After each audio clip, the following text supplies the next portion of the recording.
Olá, minhas amigas e meus amigos. Chegou a hora do nosso encontro, da nossa conversa nesta quinta-feira, 15 de setembro. Hoje é o Dia Internacional da Democracia. Eu vou falar mais adiante sobre a ministra Rosa Weber saudando a democracia.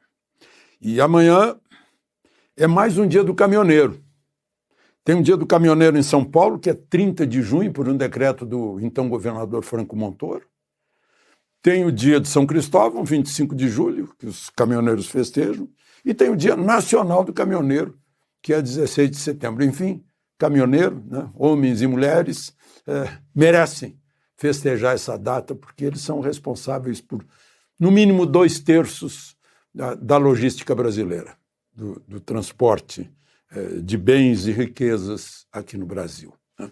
E também, 16 de setembro é o dia da inauguração, em 1950, do Estádio do Maracanã, Estádio Mário Filho, que, na época, eu não sei como é que está hoje, mas era o maior do mundo. Né?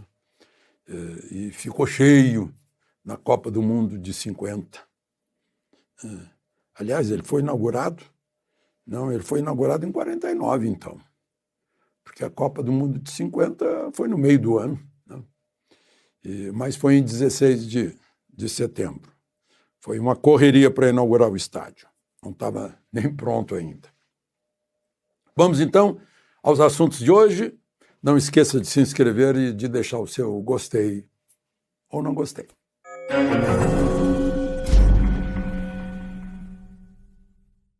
Bom, o primeiro assunto de hoje é que o ministro Alexandre de Moraes desbloqueou as contas bancárias dos 8 empresários que tiveram as contas bloqueadas. Ele justificou, dizendo que bloqueou para que eles não pudessem custear manifestações antidemocráticas no 7 de setembro. Como estava bloqueado, eles não puderam comprar fuzis, tanques, sei lá o quê, e as manifestações foram bem democráticas, né? Graças a isso. E eles não devem ter crédito também, né? Se queriam comprar alguma coisa, só com o dinheiro que estava nos bancos. Então, interessante, né? Lá no latim diz, ridendo castigat mores. Rindo a gente dá a resposta para certas coisas. Nunca se viu nada parecido, né? Aliás, já se viu, né, o inquérito do fim do mundo, segundo Marco Aurélio, porque começou o inquérito com a polícia entrando na casa deles. Todos suspeitos, altamente suspeitos de preparar um golpe. Estavam com arsenais, né, guardados, não se sabe onde ainda. O fato é que não encontraram nada. Tanto que a Procuradoria-Geral da República, que é o acusador, porque, como se sabe, o judiciário não pode tomar a iniciativa de um processo, de um inquérito. Né? Isso cabe constitucionalmente à promotoria, né? E à polícia, que é a polícia judiciária. E não encontraram nada, mas parece que foi aquele lançamento de rede para ver se pega algum lambari. Não pegou. E aí a Procuradoria disse, olha, não encontramos nada. Pode arquivar, porque nós não vamos denunciar nada. Não tem crime a ser investigado. Não, vai continuar. Quer dizer, isso não existe em direito. Estão se criando agora essas novidades. Né? E, coincidentemente, aconteceu isso hoje, 15 de setembro, Dia Internacional da Democracia. Foi assim saudado pela presidente do Supremo, quando abriu a sessão de hoje, disse que democracia é inegociável.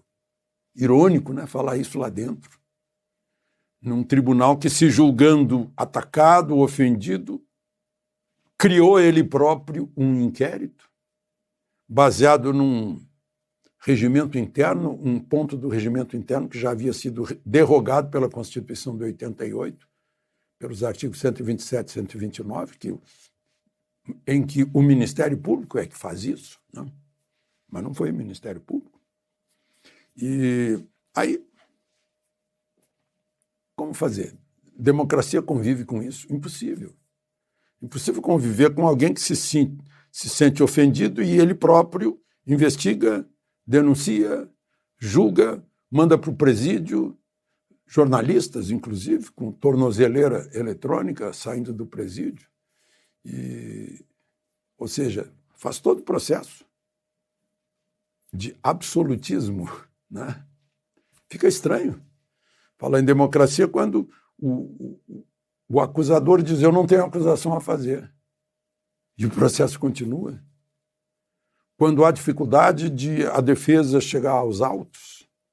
Quando gente que não tem nenhum foro privilegiado, nenhum cheiro de foro privilegiado, nenhum fumus, né?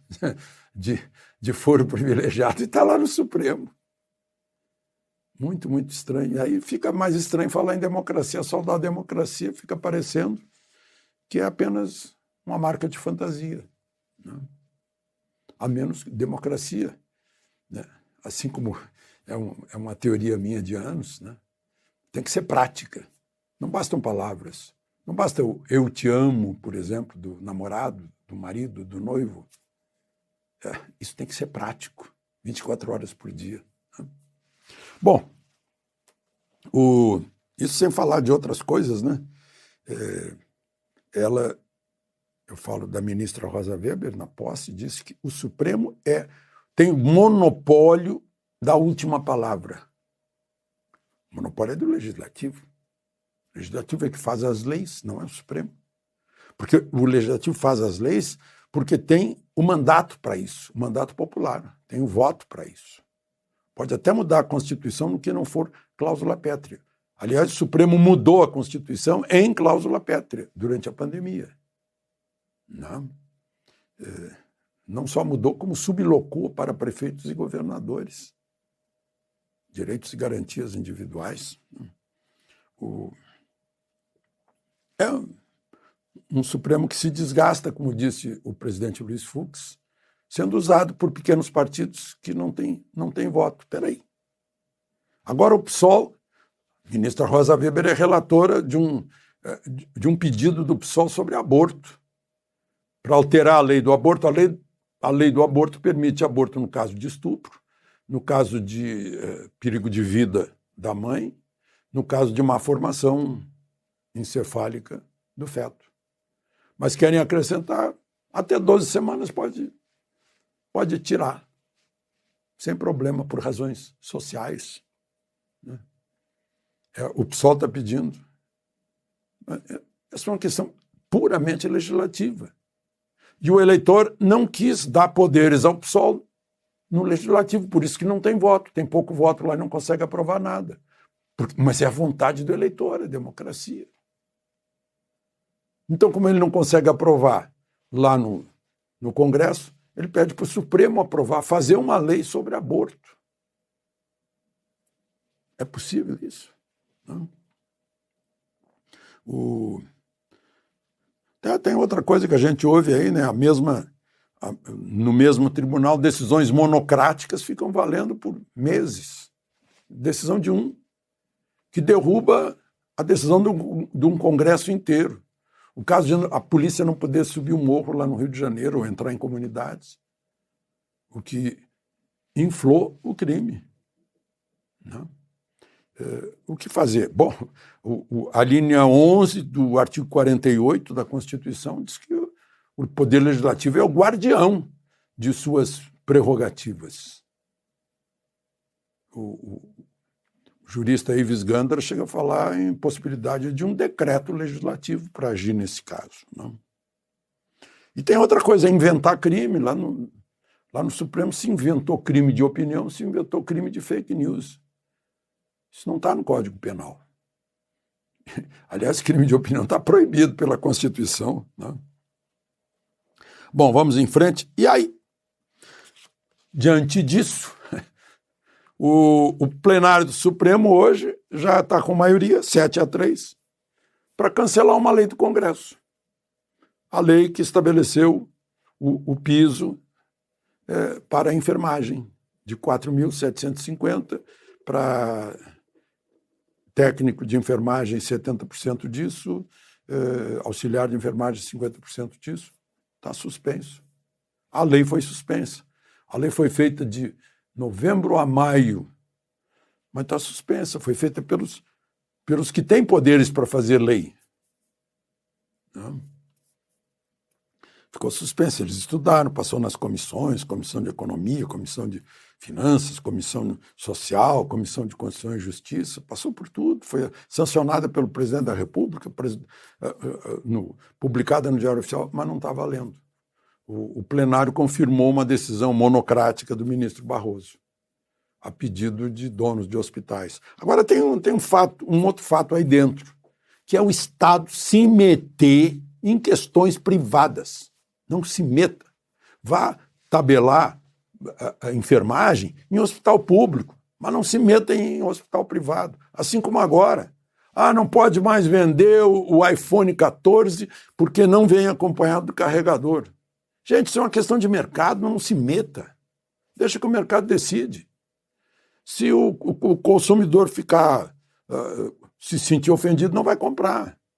Mas o consumidor está entupido de carregadores já na gaveta em casa. Nem precisa mais de carregador, mas é o Estado querendo se meter em tudo. Não? Bom, vamos em frente. Falar um pouquinho de eleição, né? Porque o Tribunal Eleitoral anunciou que 641 urnas vão ser submetidas aí, ao teste, mas sem eleitor. Agora, de todas essas, 56 terão eleitores voluntários que vão oferecer a sua biometria para fazer o teste. Ficam fora, não sei porquê, o Piauí, Roraima, Amapá, Sergipe, Rio Grande do Norte, Acre e Paraíba. Antes eram só 5 estados que estavam nessa, agora tem 19. Né? Eu continuo achando que bom mesmo é a eleição com voto auditável. Né? O PSDB não conseguiu auditar, ficou 100 dias lá mexendo com todos os seus técnicos e não conseguiu. Claro, não fica registro. Né? E aí eu lembro que agora mesmo vi mais uma manifestação daquele promotor de Mato Grosso do Sul, Felipe Jimenez, ele dizendo que a contagem do voto tem que ser pública, né? E tem que haver comprovante para que possa haver auditoria se houver alguma dúvida. Outra coisa, nos Estados Unidos, que é muito amplo, é muito grande, a Europa acho que não tem esse problema. E tem muitos brasileiros. E os brasileiros estão se queixando que estão longe de alguns consulados. Não tem consulado em todos os estados americanos, né? Tem que viajar, meu Deus do céu, fazer uma longa viagem para votar. Eu imagino como solucionar um problema desses lá nos Estados Unidos para tantos brasileiros que lá moram e que têm vontade de votar. Falar em voto, né?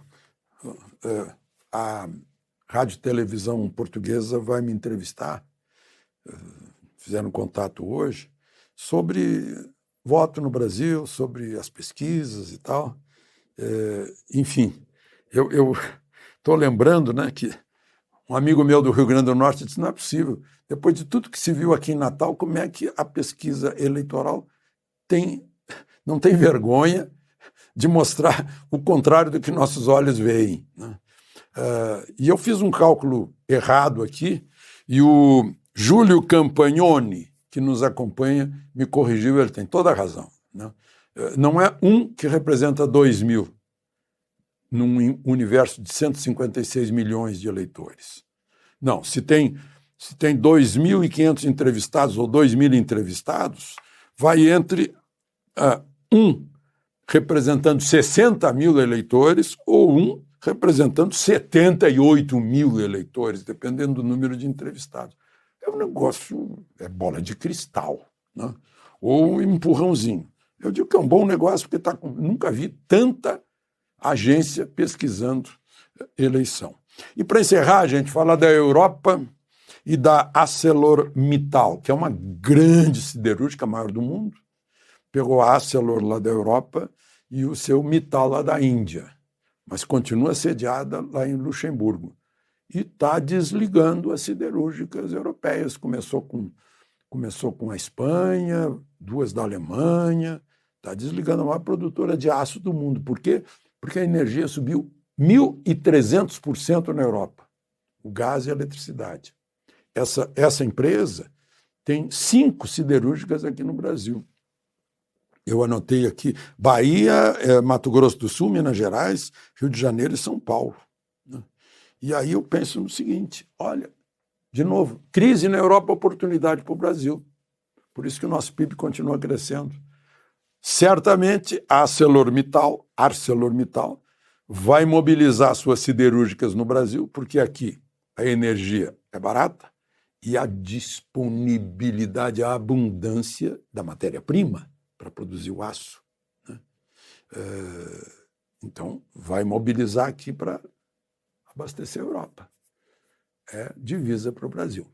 Emprego para o Brasil também, que certamente vão ter que crescer por aqui, onde o mercado está muito melhor. Eu lembro da quantidade de empresas americanas que foram para a China por esse motivo. De Brasília, Alexandre Garcia.